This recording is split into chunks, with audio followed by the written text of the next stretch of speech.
Bonjour mesdames et messieurs, bienvenue au cours de l'introduction à la littérature.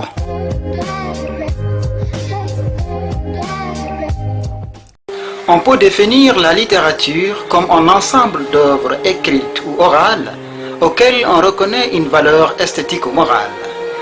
C'est donc un art exprimant un idéal de beauté. Parmi les œuvres littéraires, on peut citer le récit, le lyrique et le drame.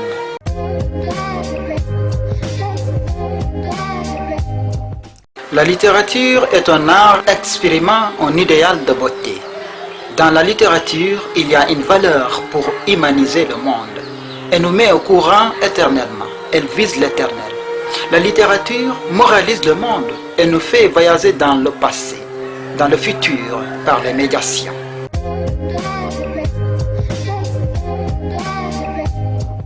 Le genre littéraire est un système de classement des productions littéraires selon leur contenu. Parmi les arts littéraires, nous avons les arts majeurs tels que le roman, la poésie et le théâtre. Et les arts mineurs tels que la fable, le conte, la nouvelle, l'épopée, la légende.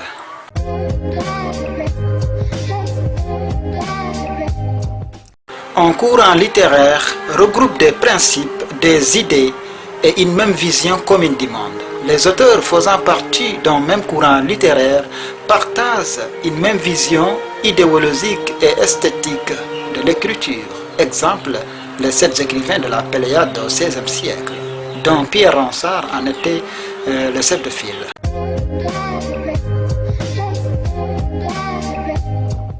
Les courants littéraires sont nombreux et se succèdent. Au XVIe siècle, nous avons l'humanisme et la Renaissance. Au XVIIe siècle, il y avait le classicisme, la préciosité et le courant baroque. Molière était parmi les plus célèbres écrivains et dramaturges en 7 siècles. Au XVIIIe siècle, il y avait le siècle des Lumières et le pré-romantisme. Voltaire et Denis Diderot étaient des écrivains du XVIIIe siècle. Au XIXe siècle, il y avait le romantisme qui avait ouvert le XIXe siècle. Il y avait le réalisme, le naturalisme, le symbolisme, le Parnasse. Et enfin, au XXe siècle, il y avait le surréalisme et la négritude.